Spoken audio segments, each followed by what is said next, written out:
What happens next? And I think that's most interesting with the Giants. If you move on from Daniel Jones, what is the plan at quarterback? Because the Bills, you look back on it, I forget this. The Bills made the playoffs the year before they drafted Josh Allen with the 7th overall pick. So what the Bills did, they traded Cordy Glenn to the Bengals. Okay.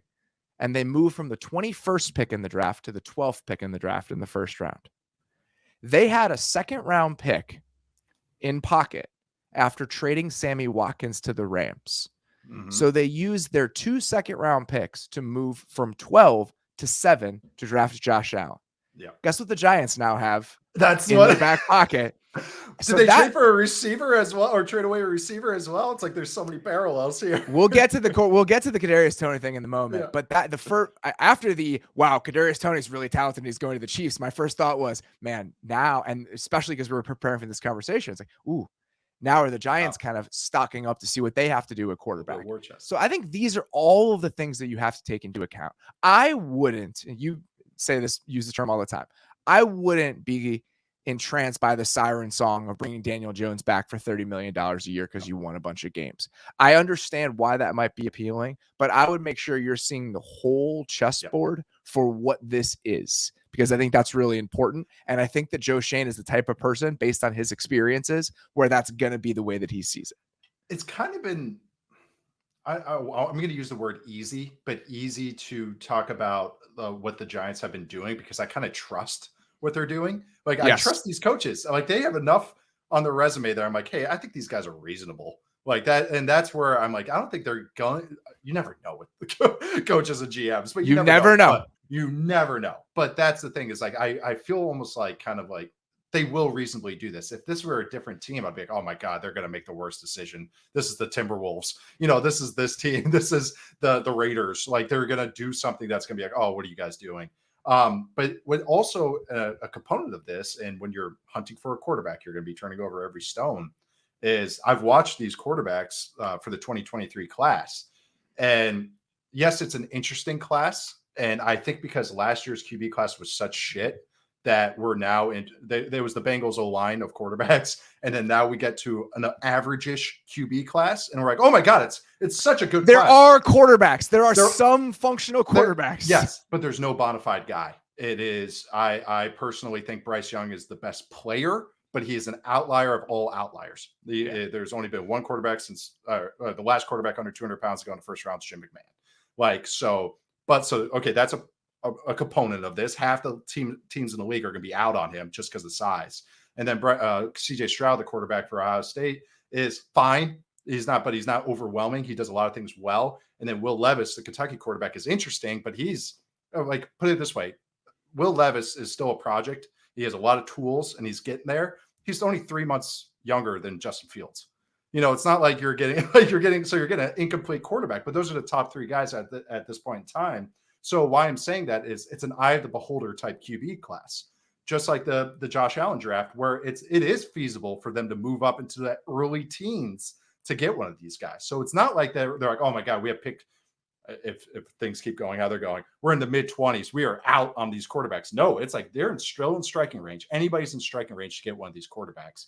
So I think that is something that has to be taken into account. And I know that they are going to be turning over every stone to see what quarterbacks are out there. And that's why the Tyrod Taylor contract and being on the roster is something, because then that can lead to the bridge if they get a guy that's more of a project type. So they have options. That's what's kind of nice. They need to get one.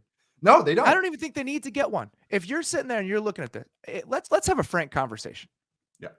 What stuff has Daniel Jones done within the structure of the Giants offense that you don't think Tyrod Taylor can do?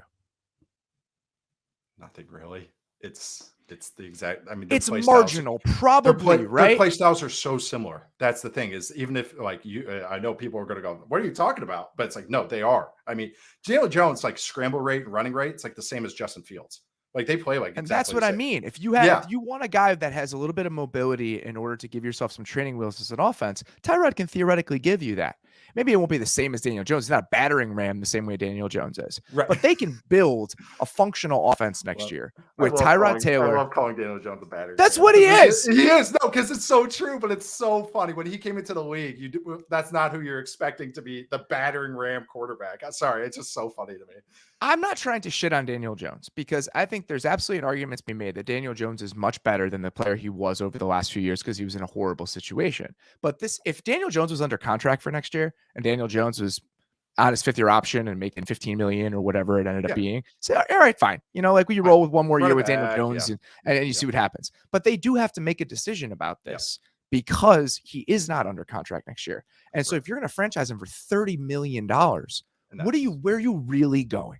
What are you really doing? And I think that's the important part about that. So I just think that if they roll with Tyrod and then you sit there, you're about $70 million in cap space after you move on Kenny Golladay, not if. You're about $70 million in cap space after you do that, right? So do we want to go get a DB? Do we want to go get a number 2 receiver? Do we want to spend our 1st-round pick on another receiver or some other sort of position? You already have your 2 buckend tackles. You have potentially with Nick Gates and Lemieux and some of these younger offensive linemen, the guy that drafted this year, we can piece together the interior for another year. And then in 2024, when you've probably gone, 6-11, in 2023, which I'm sure is going to be hard for fans to watch. But guess what the Bills were in 2017 or in 2018? They were 6-10.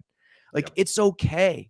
It doesn't have to be this linear moonshot or this rocket ship that you're watching take off in one certain way. And I think that's why navigating the space can be a little bit complicated.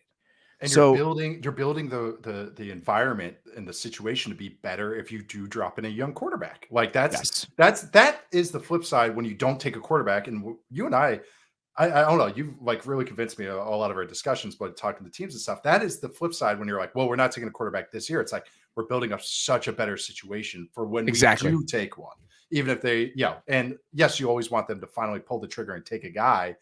That's a discussion about the Colts. But it's like when they do take a guy, it's like, okay, well, now we have 3 reasonable linemen and 1 receiver, 2 pass catchers, as opposed to 1 lineman, no pass catchers, and you're building what the Bears have. That's kind of the flip side of all this, and how you can argue or talk yourself into it. And it's a good argument, I think. I've become more of a fan of that argument as I've gone on.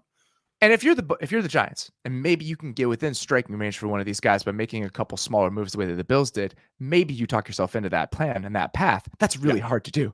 What the Bills did is really hard to do, to navigate your way. It's like making 5 fantasy trades. That's sticking the landing and just nailing it.